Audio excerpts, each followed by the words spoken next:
നമസ്കാരം. പ്രധാന വാർത്തകൾ.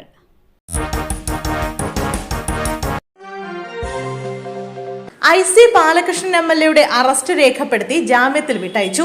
NM വിജയന്റെ ആത്മഹത്യാ കേസിൽ പ്രേരണാ കുറ്റം ചുമത്തപ്പെട്ട MLA IC Balakrishnan MLA arrest ചെയ്ത് ജാമ്യത്തിൽ വിട്ടയച്ചു.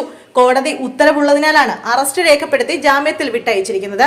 ചോദ്യം ചെയ്യൽ പൂർത്തിയായ സാഹചര്യത്തിലാണ് അറസ്റ്റ് രേഖപ്പെടുത്തിയത്. പ്രേരണാ കുറ്റം ചുമത്തിയതിൽ IC ബാലകൃഷ്ണനാണ് ഒന്നാം പ്രതി. ഇന്നലെ MLA വസതിയിലും പോലീസ് തെരച്ചിൽ നടത്തിയിരുന്നു. ഇതോടെ പ്രേരണാ കുറ്റം ചുമത്തപ്പെട്ട 3 പ്രതികളുടെയും ചോദ്യം ചെയ്യൽ പൂർത്തിയായി. സമയത്തെ ചൊല്ലി തർക്കം. ബസ് ജീവനക്കാരുടെ ലൈസൻസ് സസ്പെൻഡ് ചെയ്തു. സമയത്തെ ചൊല്ലിയുണ്ടായ തർക്കത്തെ തുടർന്ന് തമ്മിലടിച്ച സ്വകാര്യ ബസ് ജീവനക്കാരുടെ ലൈസൻസ് സസ്പെൻഡ് ചെയ്തു. പാലാ ബസ് സ്റ്റാൻഡിൽ തമ്മിലടിച്ച ജീവനക്കാർക്കെതിരെ പോലീസ് കേസെടുത്തിരുന്നു.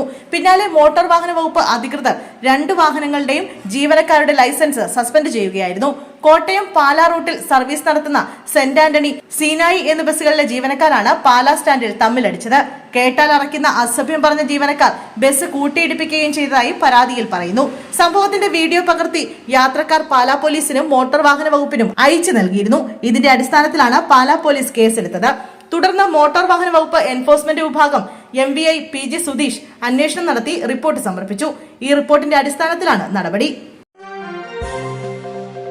യുവാവിനെ കനാലിൽ മരിച്ച നിലയിൽ കണ്ടെത്തി. കൊല്ലം ജില്ലയിലെ അഞ്ചലിൽ യുവാവിനെ കനാലിൽ മരിച്ച നിലയിൽ കണ്ടെത്തി. കരവാളൂർ സ്വദേശിയായ ഇൻഷുറൻസ് ഏജന്റ് ഷിബു ആണ് മരിച്ചത്.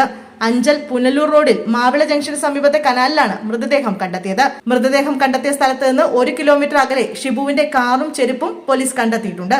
സംഭവത്തെക്കുറിച്ച് അന്വേഷിക്കുന്നതായി പോലീസ് അറിയിച്ചു. തൊടുപുഴ പെരുമാങ്കണ്ടത്തിന് കാറിന് തീപിടിച്ചു.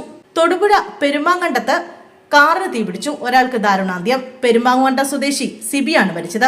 ഉച്ചയ്ക്ക് 1 മണിയോടെയാണ് സംഭവം. റിട്ടയർഡ് സഹകരണ ബാങ്ക് മാനേജറാണ് മരിച്ച സിബി. സിബിയുടെ വീടിന്റെ 1.5 കിലോമീറ്റർ അകലെ വെച്ചാണ് കാറിന് തീപിടുത്തമുണ്ടായത്.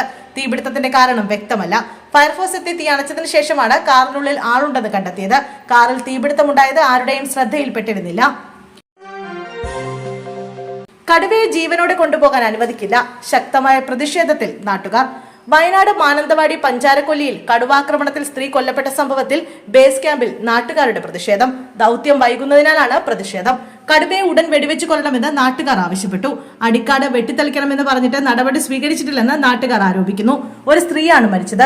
അതിനെ ഗൗരവത്തോടെ ഉദ്യോഗസ്ഥർ കാണണമെന്ന് പ്രതിഷേധക്കാർ ആവശ്യപ്പെട്ടു. ഒരാൾ മരിച്ചിട്ട് നഷ്ടപരിഹാരം കൊടുത്താൽ മതിയാകുമോ എന്നും നാട്ടുകാർ ചോദിച്ചു. നഷ്ടപരിഹാരമല്ല വിഷയമെന്നും കടുവയെ കൊന്നാൽ മതിയെന്നും നാട്ടുകാർ പറഞ്ഞു. നാട്ടുകാരുമായി DFO സംസാരിച്ചെങ്കിലും പ്രതിഷേധം അടങ്ങിയില്ല.